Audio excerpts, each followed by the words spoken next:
41 arday Soomaaliyeed ah oo ka baxay jaamacadaha dalka Suudaan ayaa munaasabad qalin jabin ah maanta loogu sameeyay magaalada Khartoum ee caasimadda dalka Suudaan.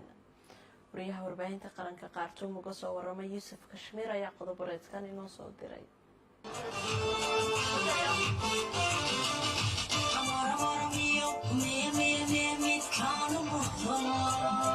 munaasabadan oo si heersare loo soo gaarsiinay isla markaana ay ku qalin jabinayeen arday gaaraysa ilaa 41 arday oo iskugu jira wiilal iyo gabdho oo dhameeyay jaamacadaha kala duwan ee dalkan ayaa waxay ka dhacday gudaha jaamacadda Suudaan qaybta gabdhaha iyadoo ardayda Soomaaliyeed ee qalin jabinaysay ay iskugu jireen kuwa dhameeyay heerka koowaad ee jaamacadda iyo heerka labaad.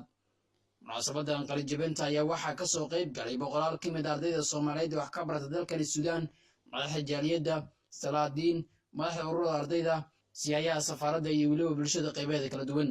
ugu horeyn waxa xafladda hadal ka jeediyay gudoomiyaha soo qaban qaabi munaasabadda Axmed Cabdullaahi Afgooye isagoo u mahadceliyay dhammaan ka soo qaybgalayaasha xafladda iyo cid walba oo gacan ka geysatay in munaasabadan ay dhacdo. ilaahay baa mahad leh waxaan baynu suurageliyay in caawa xafladda noo qabsoonto muddo 2 bilood aan ka shaqeynay oo ilaahay caawa halkan soo gaarsiiyay. marka labaad waxaan aad ugu mahadcelinayaa saaxiibaday guddiga la soo shaqeeyay oo aan magacyadooda tiri karin daal fara badan iyo wadalaan fara badan oo caawa naga muuqata. waxaan rajaynaynaa shacabka iyo khariijiinta, maamooyinka, saxafiyiinta, madaxda rawaafida gebigan waxay leeyahay soo dhawaada. dhanka kale siyaaya safaaradaha la taliyaha koowaad ee safaaradda Cusmaan Axmed Maxamed oo isna goobta hadal ka jeediyay ayaa sheegay inay farxad u tahay in ardayda kala soo qayb gala munaasabadda isla markaana goobta ku cadeeyay in safaaradda ay u furan tahay qof walba oo Soomaaliya arday iyo jaaliyad intaba.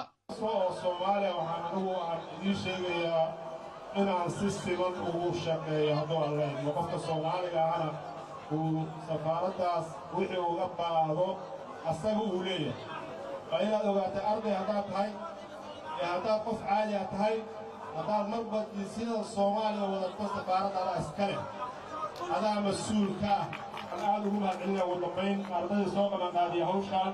waxaan farxadda la qaybsanayaa dhammaan ardayda meeshaan sida quruxda badan maaragtay ugu soo bandhigay maaragtay qalinjabintooda oo qaybaha kala duwan ee jaamacadaha ka koobnaa. ardayda Soomaaliyeed ee maanta loo qabtay xafladda qalin jabinta ayaa waxaa wajiyada laga dheehan karay farxadda iyadoona sanad walba Suudaan ay ka qalin jabiyaan arday Soomaaliyeed oo aad u badan.